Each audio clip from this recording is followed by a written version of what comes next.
Es difícil que el PRI conserve su registro para el 2027. Hamlet García Almaguer hace añicos al PRI de Alito. En tono irónico, el diputado federal por Morena, Hamlet García Almaguer, expresó que desde Morena saludaban, con alegría y pleno respaldo, la decisión del PRI de permitir la reelección de su actual dirigente, Alejandro Moreno Cárdenas, pronosticando que esto llevaría al partido a la desaparición, similar a lo que Jesús Zambrano hizo con el PRD. Durante una conferencia de prensa en la Cámara de Diputados, mencionó que veía difícil que el PRI conservara el registro en las elecciones intermedias de 2027 y compitiera en las presidenciales de 2030. García Almaguer añadió que apoyaban entusiastamente a Alejandro Moreno hasta que lograra la desaparición del PRI. Cuando fue cuestionado sobre si Morena abriría sus puertas a priistas inconformes con la reelección de Moreno, respondió indirectamente, señalando que muchos militantes del PRI y del PRD compartían valores con la 4T y habían votado por Morena en las recientes elecciones, lo cual contribuyó a su mayoría calificada.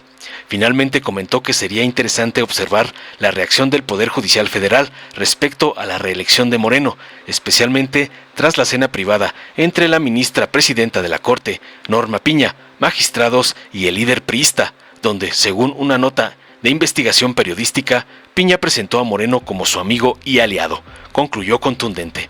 Veamos enseguida cómo Hamlet García Almaguer hace 1000 pedazos al PRI de Alito y hace arder a su patrón, el narcoampón Claudio X González. Y en medio de todo esto, bueno, pues ayer tuvimos también la decisión de el órgano político, el Consejo del Partido Revolucionario Institucional, donde terminan una reforma estatutaria que va a permitir la reelección de Alejandro Moreno, de su presidente Alito.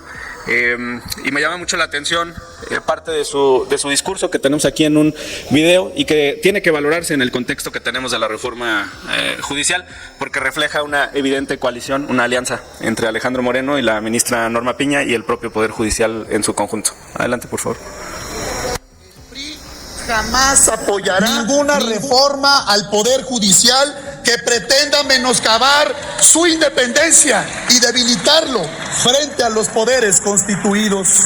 Mejorar el acceso a la justicia debe ser el objetivo principal de esa reforma y no una burda venganza para saciar los ánimos impositivos del gobierno.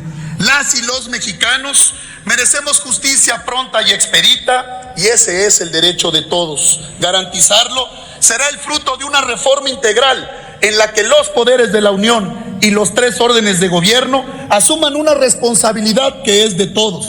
Ministros, magistrados y jueces están para impartir justicia y salvaguardar el texto constitucional. Nunca, y que se escuche bien, nunca para representar los grupos en el poder. El Poder Judicial es un poder autónomo y no es empleado del poder. Por ello, nuestro respaldo absoluto a la Suprema Corte de Justicia de la Nación, al Tribunal Electoral del Poder Judicial de la Federación, al Instituto Nacional Electoral y a los más de 1,500 jueces y juezas de todo nuestro país.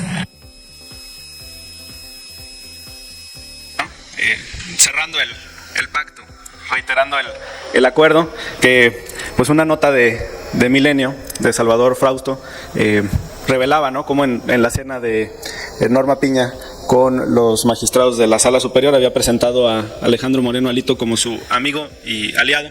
Hoy pues corresponde públicamente a ese mensaje. Va a ser interesante la reacción desde el Poder Judicial Federal, si van a respaldar a Alejandro Moreno en la pretensión de reelegirse al frente del PRI.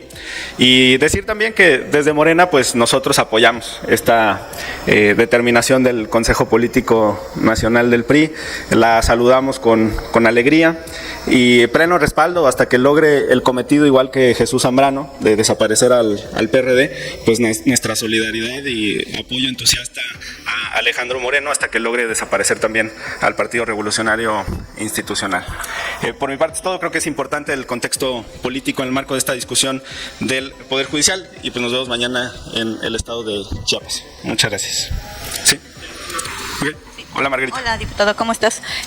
Preguntarte precisamente con esto de que ustedes le dan la bienvenida pues prácticamente a la desaparición del PRI una vez que pues Alejandro Moreno se va a reelegir hasta el 32, parece, pero no sé si a ustedes les preocupa que él ya desde ahorita esté alfombrando su camino hacia la presidencia de la República del 2030 y pues que pudiera ser a lo mejor un contrapeso del candidato o candidata de Morena para esa fecha.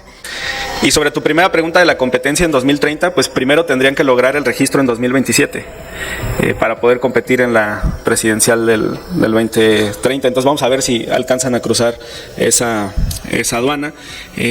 Parece pues difícil que se mantenga. Hay por ahí algunos estudios que señalan que gran parte de los votos del PRI salieron exclusivamente del estado de Coahuila y pues es muy difícil que con una entidad puedas soportar un registro nacional. Esas serían mis respuestas. Sí. ¿Qué tal, diputado? Buenas Hola, tardes. ¿cómo estás? Bien, bien.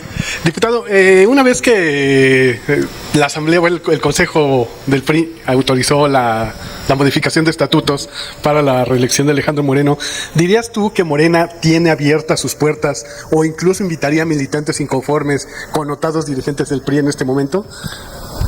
Bueno, mira, lo importante son las causas y el PRI en sus inicios pues fue conformado como un partido que buscaba defender la soberanía nacional, la soberanía energética.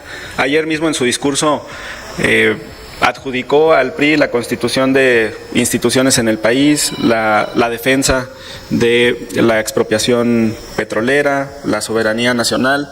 Pues yo creo que quienes tengan esos valores pues tienen simpatías con la izquierda y con Morena. Yo estoy seguro que muchas y muchos militantes del PRI, del PRD, en esta elección votaron por Morena, por la doctora Sheinbaum y por nuestras candidatas y candidatos a gobernadores, al Senado, a la Cámara de Diputados, porque así es como se conforma la mayoría calificada. Y aprovecho para el tema de la mayoría calificada. La Constitución es muy clara, le quieren dar vueltas, pero el texto no tiene forma de torcerse. La sobrerepresentación es por partido, son 8 puntos por partido, no por coalición. Así está el texto constitucional. Decirle a los ministros de la Corte que respeten el texto constitucional y también a los exministros que se han manifestado en contra de la supuesta sobrerepresentación. Diputado, Sí. en el caso de lo que comentaba Fernando. de lo que dice presidente López, de que pues, no se necesita pedir 5 años de experiencia para que puedan ocupar un cargo. Estarían aplicando la máxima también del presidente, de que el 95% es lealtad y 5% conocimiento, y la segunda relacionada con el PRI. Esto que dijo ayer Alejandro Moreno, en torno de que no le van a dar un voto a la reforma judicial siempre y cuando perjudique a alguien. Finalmente, pues tú lo decías hace como un mes, ni los necesitan porque son muy poquitos. Entonces, ¿surge alguna inquietud, alguna preocupación por estos dichos? Pues no hay preocupación por los dichos, al contrario, ya lo comenté, por nosotros qué bueno que siga al frente del PRI. Lo único que hace con su discurso es enviar un mensaje al Poder Judicial. Yo creo que va a esperar una respuesta. Creo que hoy en la tarde a las 4 hay un foro de la ministra Piña. Yo no voy a poder acudir, me envió un oficio para extenderme la invitación. Pasé aquí a cámara nada más a dar este mensaje y salimos a Chiapas para estar en el foro de mañana. Pero cuando él desde esa tribuna está dando el mensaje al Poder Judicial, pues yo creo que espera un mensaje de regreso, de reconocimiento, de apoyo para cerrar esa alianza, coalición que fue electoral y que ahora pues ya sería política. Y sobre los jóvenes, pues yo creo que hay personas muy talentosas independientemente de su edad. Hay países donde, por ejemplo, a los jueces, magistrados y ministros, incluido México en la parte de la designación, se les pone el límite superior de edad. Por ejemplo, no puedes ser designado si tienes más de 80 años en algunos casos o más de 70 años. Pues me parece que también se tendría que valorar la edad en el arranque de los jueces de distrito, que están pidiendo 30 años de edad. Y ministros de la Corte se quedan 35, a mí 35 me parece bien para ministro de la Corte. Quizás se podría valorar juez de distrito y magistrado de circuito. Podría ser ministro de la Corte 35, magistrado de circuito 30, juez de distrito 25, y a mí me parece que serían edades más acondicionadas a la realidad actual. Cuando se pone el requisito de 35 años, en el siglo XIX, las personas tenían una esperanza de vida de 45 años. Entonces, llegar a la corte a los 35, pues era cuando les quedaban, en promedio, 10, 15 años de vida. Eso se ha extendido en los últimos 150 años, ya estamos arriba de los 70, las mujeres muy cerca de los 80 años de esperanza de vida. Tener 35 años pues ya no es tan tan actual, digamos, en términos como fue diseñado en su momento para magistrados. Ministros de la Corte a mí se me hace bien 35. Ahorita.